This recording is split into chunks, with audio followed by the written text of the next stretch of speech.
ماذا يفيدك أن تسمى حافظا وكتاب ربك في الفؤاد تمزقا يا أمتي القرآن حبل النجاة.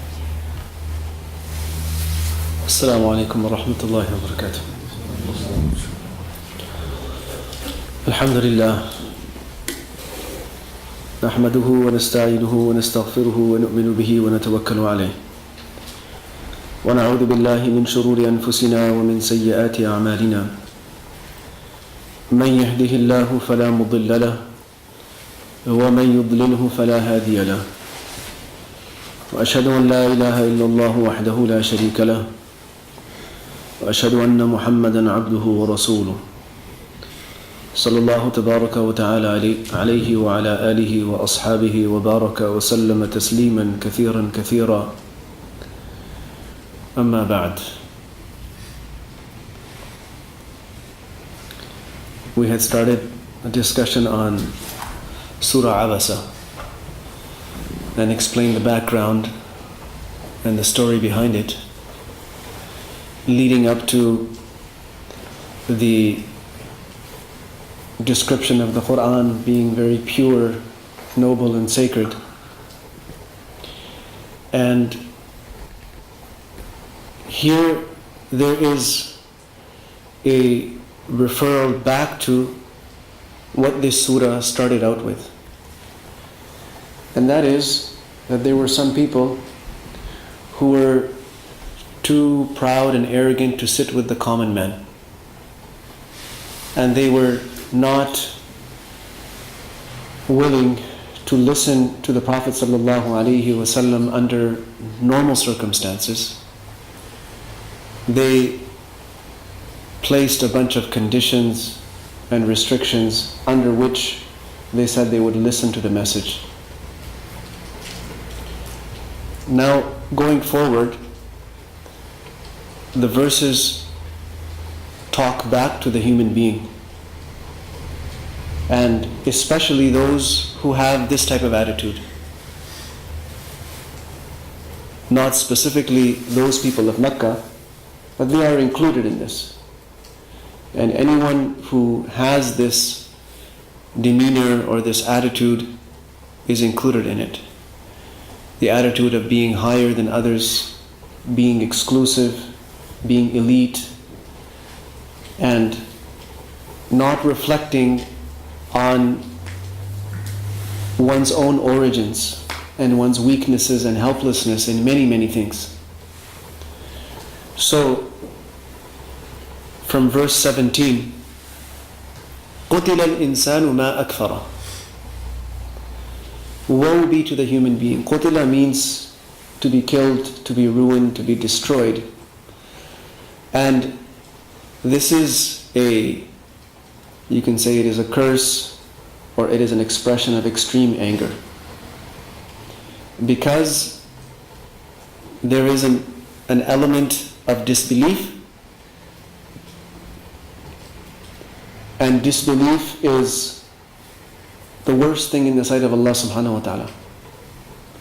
When a person denies the existence of Allah subhanahu wa ta'ala, denies the attributes and the workings of Allah subhanahu wa ta'ala, this is the worst crime in the sight of Allah. So then the worst punishment also befits that. So may he be ruined. And why is Allah subhanahu wa ta'ala saying this? Does He want people to be ruined? No. What He is saying is that what they have done will surely cause their own ruin. Ma akfara. Now, kufr can mean two things. The original meaning of kufr, the lexical or the dictionary meaning, is to conceal and to hide something. So, it means to disbelieve, which means to cover up the truth with another narrative, with another story, with another version. In the case of faith and belief, if Allah says one thing, a person says, no, that's not what it is, it's this. So they try to cover the truth with a version of their own. So this is one meaning of kufr, disbelief as we say. And the other meaning of kufr is to be ungrateful, where a person receives a blessing, but they cover it up and act as if it wasn't a blessing that they received, rather it was achieved or obtained through their own skill or their own ability. It was achievement of their own, or they pretend that they never got that thing. They act as if that never happened. So ma akfara, this is a form of expressing amazement at something, and a form of expressing the great magnitude of something. So what a great disbeliever he is. How full of disbelief he is. Or how ungrateful he is. Ma akfara. How ungrateful. Unbelievably ungrateful, or unbelievably full of disbelief. Something that would bring a person into amazement. Ma akfara. Why is it? Why is his disbelief or his ingratitude so amazing? Because he doesn't realize or doesn't think, bring to awareness what his origins are. So Allah subhanahu wa ta'ala reminds him, مِنْ أَيِّ شَيْءٍ خَلَقَ. From what did Allah create him? From what matter, from what substance did Allah subhanahu wa ta'ala khalaqa? And khalq means to bring something into existence, something that did not exist. It was not there. To bring it into existence. And this power belongs only to Allah subhanahu wa ta'ala. Even scientists appreciate the fact that matter can only change forms. Non-existent matter cannot be brought into existence. But Allah subhanahu wa ta'ala says, I bring things into existence, things that were not existent. I bring them. So, min ayyi shay'in khalaqa. From what thing did He bring him from non-existence into existence? Min nutfa. Then he answers. After posing the question, he answers himself, from a drop of sperm. Min nutfa. From something that is apparently, in terms of its apparent image in the minds of people, it's something very insignificant. It's something that is washed away, cleansed. It is something that is not allowed to remain on the body. So, He created him from that substance. Didn't just give him an existence, خَلَقَهُ فَقَدَّرَهُ. He not only gave him existence out of that, but then He قَدَّرَهُ. And qaddara can mean He took him through all the phases of life, from one phase to the next to the next. Within the womb, the various phases of the embryo, until it becomes a fully formed human child. Or through all the phases of life, childhood, youth, adolescence, middle age, old age. Or it means He proportioned him. Proportioned him means that He gave everything to him in terms of his physical being. Allah subhanahu wa ta'ala gave him everything in proportion. He fashioned his eyes, his nose, his face, his features, and everything within his body, the entire genetic structure, the bones, the tissue, the nervous system, and the physical limbs. He gave everything to him in such beautiful proportions. فَقَدَّرَهُ. Or He provided everything for him in perfect proportion. His rizq, his life, his health, all of the things that revolve around his life. So he gave him existence from this apparently insignificant substance, and then he gave him everything after that. ثُمَّ السَّبِيلَ يَسَّرَ. Then he made easy for him the path. So regarding this, there are two opinions of the Mufassirin. Some say that this is referring to the canal through which he is delivered from the womb of the mother to the outside world.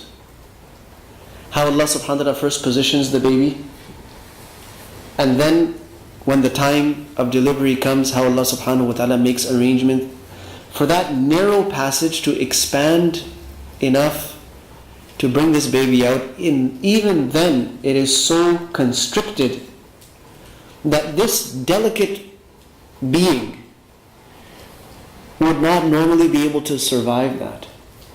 If a living child was to be put through such extreme pressure and stress, he would not survive. He would die. This is after he is alive. If he was put through the exact same experience, the child would die. But here, Allah subhanahu wa ta'ala brings him into this world, and He makes easy for him that path. ثُمَّ السَّبِيلَ يَسَّرَ. Otherwise, based on his size, it doesn't seem possible that such a birth could take place. So this is one opinion regarding as-sabil, the path, referring to the canal through which he passes, the channel through which he comes out. The other opinion regarding as-sabil in this ayat of the tabi'is and other mufassirs is the path of life. Allah subhanahu wa ta'ala makes easy for him the path of life. Like He says in some places that إِنَّا هَدِينَاهُ السَّبِيلِ, we have shown him the path, إِمَّا شَاكِرًا وَإِمَّا كَفُورًا, either he will prove to be grateful, he will prove to be ungrateful. وَهَدَيْنَاهُ النَّجْدَيْنِ, we have shown him both paths. وَالَّذِي خَلَقَكُمْ فَمِنْكُمْ كَافِرٌ وَمِنْكُمْ مُؤْمِنٌ. Sometimes he chooses the path, some choose the path of belief, others choose the path of disbelief. So the path of right and wrong, of what is correct, what is incorrect, in deen or in dunya, some have generalized it, the path of life in general, to be able to make the right decisions, and some have said this is pertaining to deen, pertaining to guidance. ثُمَّ السَّبِيلَ يَسَّرَ. ثُمَّ أَمَاتَهُ فَأَقْبَرَ. This is the end of his worldly life. So every creation has three phases. There is its beginning, then there is the middle of its life, and there is the last and final phase in which it is terminated. Every created thing goes through this. The birth or the creation, then the life itself, when the life cycle is complete, then the termination of that life cycle. So, ثُمَّ أَمَاتَهُ, then Allah subhanahu wa ta'ala had him die. Allah subhanahu wa ta'ala gave him death. And the topic of death itself is a very profound and a very vast topic. How it happens, why it happens. The relevant point here is that death is the link between this life of deeds, of responsibilities, and the life of compensation. There is a life that has been given to us to complete objectives, and then there is a life in which there is the return or the result of whatever a person did in respect to those objectives. Whether they fulfilled them, did not fulfill them, to what extent they fulfilled them, to what extent they fell short. So this is Darul Amal. This is the life, the phase of actions and deeds, of work, of effort. And then Akhirah is Darul Hisab or Darul Jaza. All the compensation is not given here. In fact, very little of the compensation is given in this world. But the primary phase of compensation, of return, is the next life. And death is what connects a person from this phase to that phase. So amatahu, Allah subhanahu wa ta'ala had him die. ثُمَّ أَمَاتَهُ فَأَقْبَرَهُ. And then Allah subhanahu wa ta'ala, because He has honored the human being, وَلَقَدْ كَرَّمْنَا بَنِي آدَمَ, Allah subhanahu wa ta'ala has given him honor. All human beings, Allah subhanahu wa ta'ala has given them an honor in this world. So everything about the human being is precious, it is valuable, it is to be preserved, it is not to be violated, including the human body. And so Allah subhanahu wa ta'ala gives the human being respect even after he dies, that he is buried in a respectful way, irrespective of who he is or she is. So He gave him death and then didn't just let him rot there so animals could pick away at his body. He gave him a place of being covered, away from the eyes of people and away from all of the things in this world. فَأَقْبَرَهُ. And it also means that Allah subhanahu wa ta'ala He terminates him and then brings him into the next phase of the qabr. And Muslims believe that once a person dies, whether they are physically buried or somebody drowns to death or somebody is burnt to death, we enter into an interim phase called barzakh.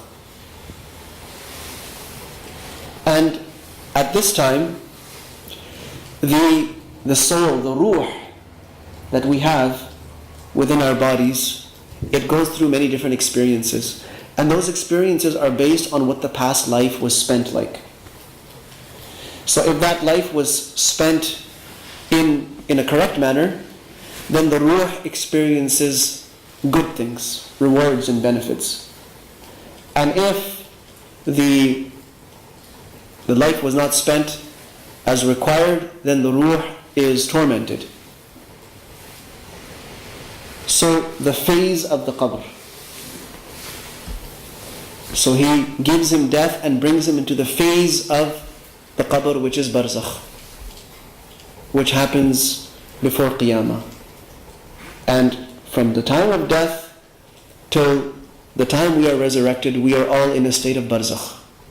And all the people that have died from the time of Adam alayhi salam, and all those that will die until the day of judgment, they are all in a state of barzakh until that moment.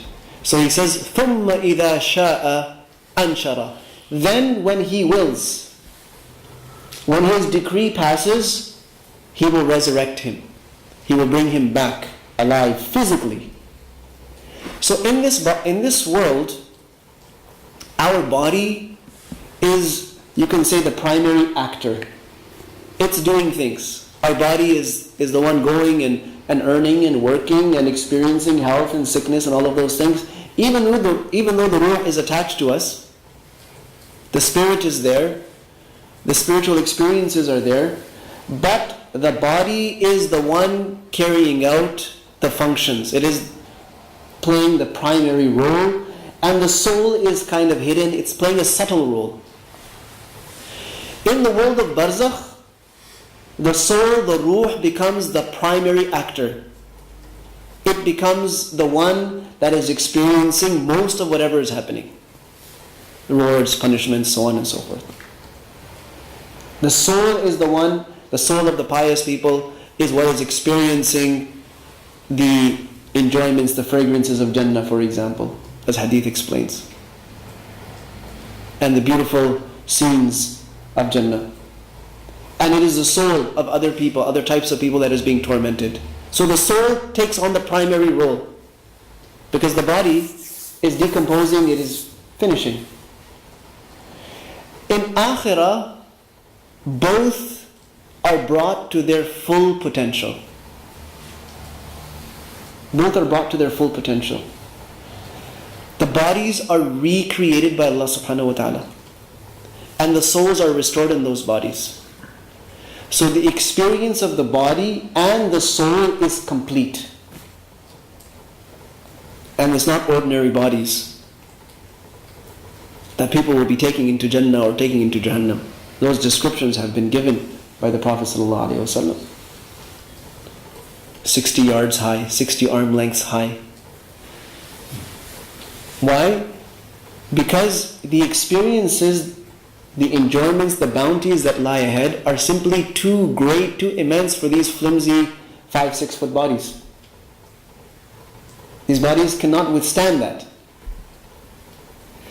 And similarly, the people that are going to the other place, their bodies are also going to be made huge, massive bodies. Some hadiths compare their body parts to Mount Uhud. Certain limbs of theirs the size of Mount Uhud. Why? Because the punishment that lies in store over there is much, much greater than anything ever seen here, than anything ever experienced here. Imagine a fire that is 70 times more intense than the fire of dunya. The fire of dunya is more than enough to destroy and to punish and to torment.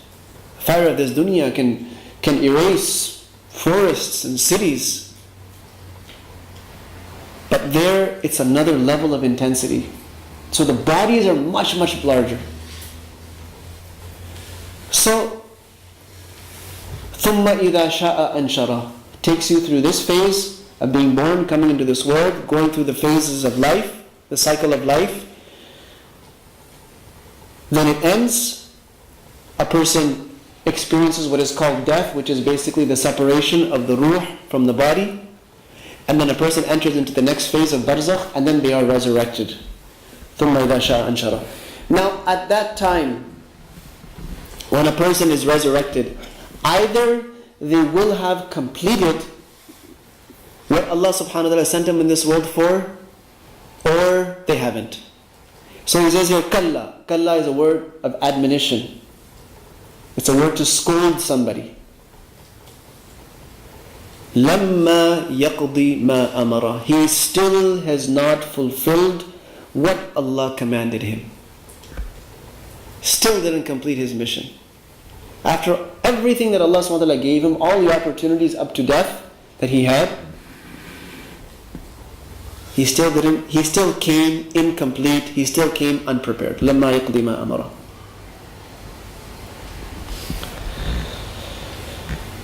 So, what should he do in order to prepare?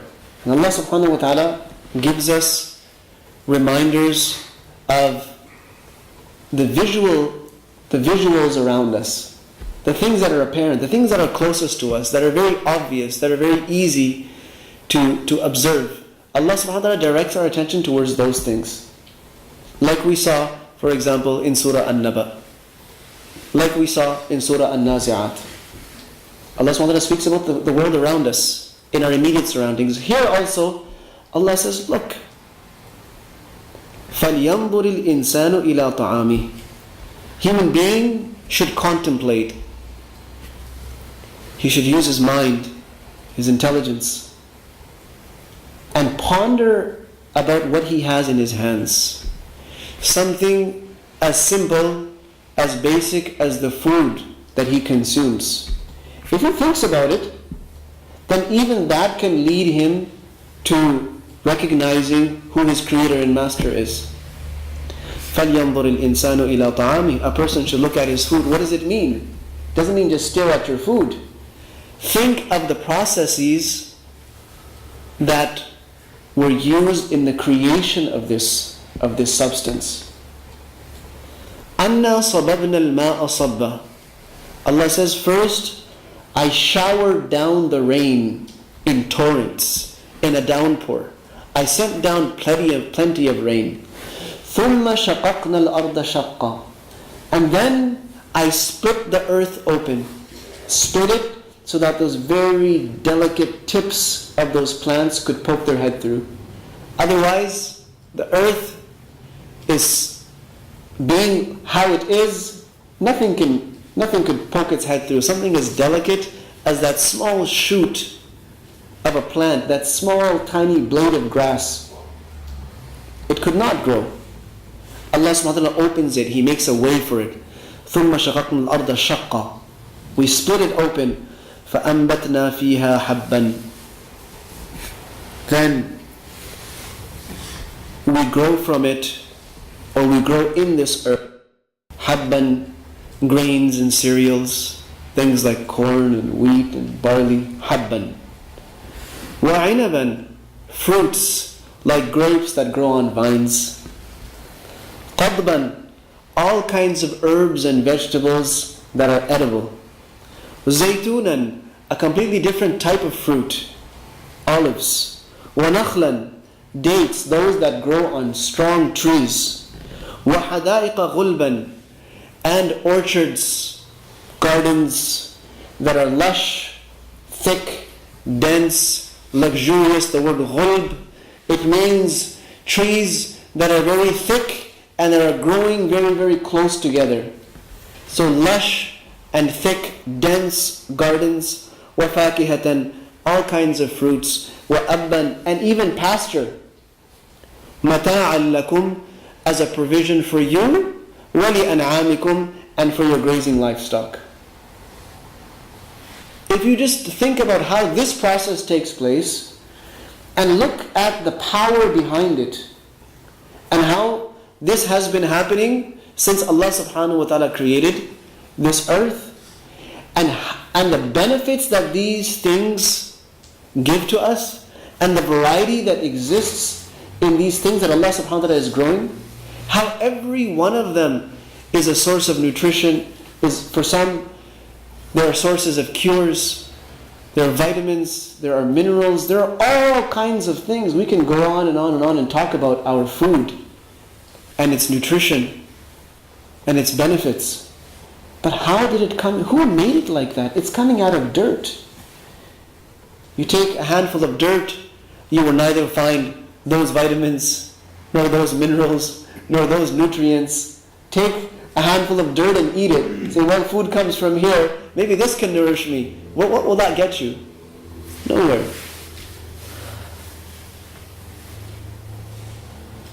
Water is coming from the skies. Seeds are planted in the ground. And then those seeds develop into such beautiful things.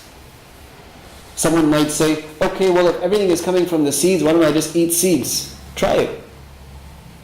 Eat the pits and the seeds of fruits and vegetables and see if that will take the place of food. It cannot. إِنَّ اللَّهَ فَالِقُ الْحَبِّ وَالنَّوَى. Here, it's just mentioned very, very briefly to direct our attention. But the Qur'an and other places explains how Allah SWT opens up these seeds and these pits.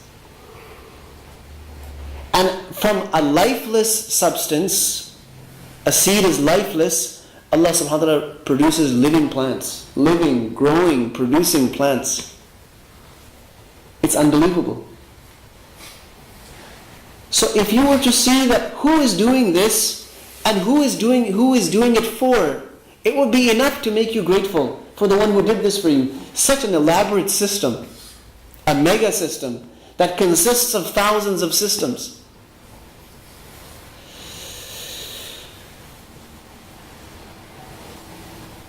All of this is not in vain. It's not merely so that human beings can live in this world. It's not merely to facilitate life on earth. All of it is a means to an end. فَإِذَا جَاءَتِ الصَّاخَّةُ. What will be the end? That deafening blast. Sakha yasukhu, it means to pierce something or to crush something. And the sound, the blast of the horn is called sakha because it will literally shatter the eardrums. And on that day, a person will find that all of the avenues that we used to have in this world to turn to approach, all of them will be closed. Because on that day, يَوْمَ يَفِرُّ الْمَرْءُ مِنْ أَخِيهِ. In this world, when a person had an issue, a problem, he would run to his brother. But there he will run away from his brother. In this world, he would run to his mother. Over there he will run away from his mother. In this world he would run to his father. There he would be running away from his father. Here he would run to his wife. There he will be running away from his wife. And here he would run to his children. There he would run away from his children. Why? Why? Why is everyone fleeing from one another? So one answer is that out of fear that they may claim a right on me that I did not fulfill. It could be that there was something that I was supposed to do in respect to these people that I was not able to do, and now I'm hiding from them. I'm literally fleeing from them. That they might say, oh Allah, he owes us this, didn't do this. The wife says, oh Allah, he earned haram and fed us haram. The parents say, oh Allah, he was not a dutiful son or she was not a dutiful daughter.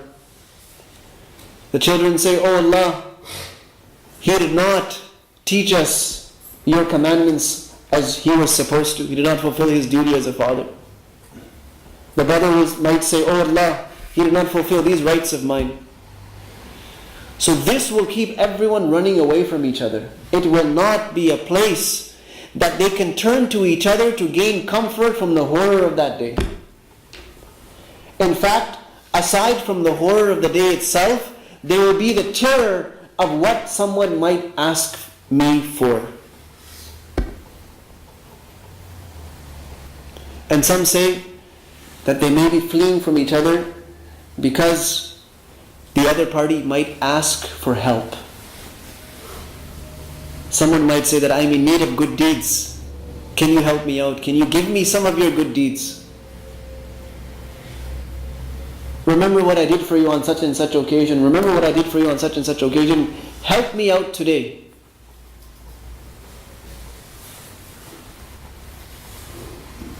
So a person will just run. Nafsi, nafsi, nafsi. Today it's all about me. I can't afford to think about someone else. لِكُلِّ امْرِئٍ مِّنْهُمْ يَوْمَئِذٍ شَأْنٌ يُغْنِيهِ. The Qur'an says every one of them will have a state that will be more than enough for him. Every one of them is going to be in a problem that is more than enough. In other words, they will be so obsessed with their own plight that they will not have the ability to think about anyone else, much less help anyone else. Everyone will be in a fear of their own, in a worry of their own, in a paranoia of their own, in a stress of their own that will make them completely careless of everyone else. وُجُوهٌ يَوْمَئِذٍ مُسْفِرَةٌ. Some faces on that day will be gleaming and bright. The Qur'an describes the faces of people on the Day of Judgment. يَوْمَ تَبْيَضُّ وُجُوهٌ وَتَسْوَدُّ وُجُوهٌ. Some faces will be bright, white, others will be dark, black. كَأَنَّمَا أُغْشِيَتْ وُجُوهُهُمْ قِطَعًا مِنَ اللَّيْلِ مُظْلِمًا. Some faces will be so dark, it will be as if all of the layers of the blackness of the night were put into their face. وُجُوهٌ يَوْمَئِذٍ نَاظِرَةٌ. And some faces will be bright and fresh. إِلَى رَبِّهَا نَاظِرَةٌ. Looking towards Allah subhanahu wa ta'ala. So musfira is another description of something that is bright and gleaming, glowing. Musfira. Some faces will be glowing on that day. ضَاحِكَةٌ. They will be smiling and laughing. مُسْتَبْشِرَةٌ. The effects of their glad tidings will be showing on their face. Mustabshira means receiving glad tidings. Those that are given their books in their right hands. Those that are given a shade under the throne of Allah subhanahu wa ta'ala. Those who have had their account taken in private and not in front of other people. Those who are allowed to pass with a very easy and a very light account. Those who will be sitting on pulpits and strolling around on mounds of musk, their faces will be bright and glowing. They will be happy. They will be talking about the glad tidings that Allah subhanahu wa ta'ala has given them. And that glow will be coming from their deeds, from their iman, their faith, and their deeds that they accumulated in this world. To that extent, their faces will be glowing and shining.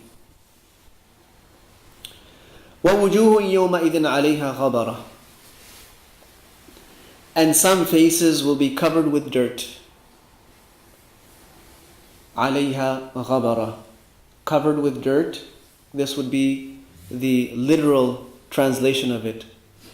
Some have said that this means that their faces will be dark and black like dirt. عَلَيْهَا غَبَرَةٌ.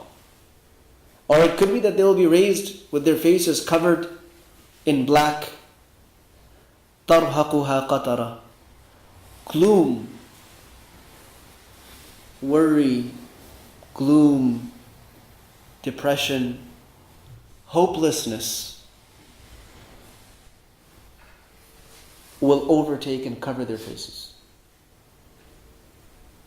The ones who were given their book in their left hand, the ones who were made to stand under the intense heat of the sun, which is just above the heads, the ones that were sweating in proportion to their misdeeds, the ones whose doom was announced in front of everyone, the ones who were raised being dragged on their faces. The gloom of that day will overwhelm their faces. Who will they be? أُولَٰئِكَ هُمُ الْكَفَرَةُ الْفَجَرَةُ. Two categories of people: the disbelievers, the sinful. Either the sinful disbelievers or the disbelievers and the sinful ones. May Allah subhanahu wa ta'ala save us from His displeasure in dunya and akhirah. Look how vividly the Qur'an paints the picture. Look at the description. It brings it to life. You can visualize it. And that's really what we're supposed to be doing when we're reading these verses. We should not be from those who read verse after verse without really stopping to think, what is the Qur'an saying to me? What is Allah subhanahu wa ta'ala telling me here? What does He want me to think about right now as I'm reading this? So the purpose of this halaqah in this series is to bring that to our minds, to bring it very, very close to our minds and hearts so that we can visualize it, we can contemplate it. And the more we visualize it, the more we think about it, the greater the effect it will have on our hearts. This is the ultimate goal. It's not just to imagine it for a fleeting moment. It's to bring the reality of it into our hearts. That this is going to happen, this is haqq. So we can picture ourselves there on that day. What state will I be in? What will I have to go through? What will happen with me? This is really what it comes down to. And may Allah subhanahu wa ta'ala give us the understanding of His book and enlighten our hearts with the nur of this book. Subhanallah wa bihamdihi, subhanakallahumma wa bihamdik, ashhadu an la ilaha illa anta astaghfiruka wa atubu ilayk. Subhana rabbika rabbil izzati amma yasifun, wa salamun ala al-mursaleen, walhamdulillahi rabbil alamin.